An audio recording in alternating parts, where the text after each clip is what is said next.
kind of showed it all out there tonight. So how'd the fight feel, and how'd it feel to get that victory? It felt me a little while to get going, you know, good couple minutes. But Tom Bond's really been pushing me hard in practice. A lot of timing drills, just a lot of drilling in general. So we knew what I could do in the gym, and I just had to put it on the main stage and run with it. So started to get more and more comfortable, you know, not having to stress over that weight cut no more. And just really happy to get the last minute calls and stuff. I can do that at 170. Tom Bond's in charge of all that stuff. All I have to do is show up, make weight, and fight. And let's talk about, I always find it, you know, unique that you fight within that range. You know, you seem comfortable at a range where a lot of guys aren't comfortable standing kind of in the pocket, in the line of fire.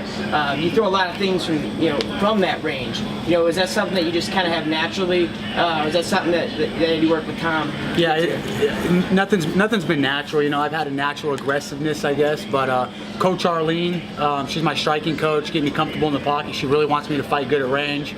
My wrestling coach, John Judy, then Tom comes in. We mix everything together to add the MMA stuff together, and just a combination of the three. We've been working together for so long that we really have a lot of trust in one another.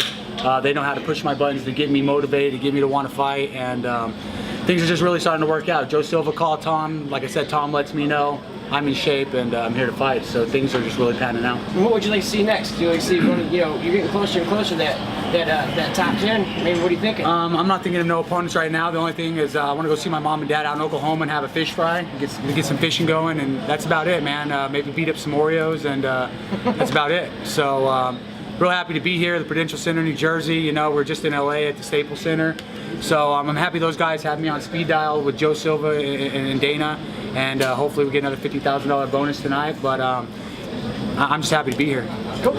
It seemed like you were winning a gunfight early on. Were there any moments that he hurt you in strikes? Or? No, I was way stronger than him just everywhere. You know, I have a skinny build, but I'm wired differently inside, man. I'm a strong guy. So started getting in those gunfights. Tom's telling me to move my head and stuff like that, and you know, I have to listen to that stuff. I'm a hard head in a lot of hard ways, so I have to learn things the hard way, you know. So listening to Tom, listening to my coaches makes it a little bit easier, and I don't have to learn things the hard way without getting put on my butt and having to dust myself and get up, you know. So like I said, man, I'm happy to be here. I'm happy to be listening to my coaches, maturing in my own head, and just getting better each time.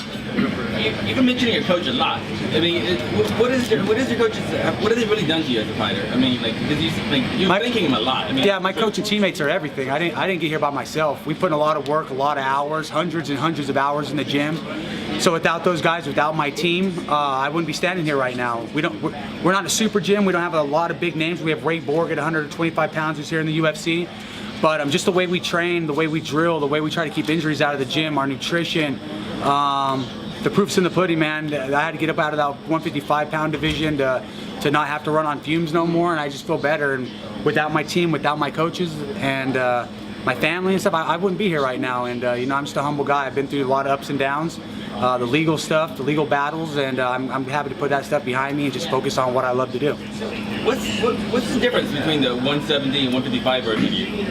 I have a full gas tank coming into a fight rather than running on 40%, you know, so I'm not getting injured anymore because I'm not having to deplete myself so much, so I'm not coming in with a bunch of injuries. When I fought Hernani Perpetua at 170, I busted my hand right before I went out, and I wound up using my hands a lot in the fight and didn't really pay attention until afterwards. My hand was swollen up pretty bad, but other than that, just I feel better, recovery's better, just everything's better. Do you lose anything by coming up in weight? I don't think I've lost anything. My strength's better. I feel I'm faster, you know, and I'm not just having to depend on my mental toughness to get me through a fight. I can work on my tools. I can settle into the fight, worry about the 15 minutes rather than trying to end the fight early, you know. So I'm just happy, man. And we couldn't really hear it very well, but you mentioned something about a Bleacher Report in the cage. Yeah, Bleacher.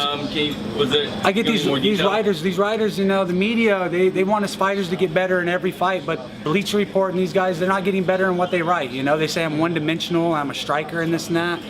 Get better at what you do. You know what I mean? Write the full report. If you want to see what I can do, come down to the gym and see what tools I have. Just don't write an opinion in the paper. You know, write the facts. And I feel that submission right there shows I have more than just striking. So get better at your job and write something better. You take it to heart what the media says? No, just they're trying to tell me I need to get better at my job, and they suck at their job, so get better. You know?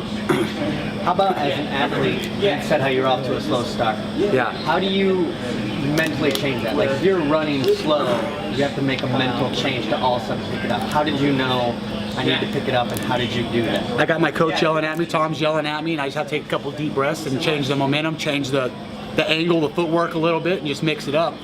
When I started tagging him and stuff, I could hear him kind of shouting out like, "Oh hell, shit," you know, and trying to move around, and I could tell he was breaking then. And I just need to keep the pressure on. And Tom Vaughn's in my ear yelling at me, "Get him out of the fight, get him out of the fight," and be patient, you know. So Tom's done everything for me to get me to this point, and I'm not here by myself, and that's why I continue to thank those guys.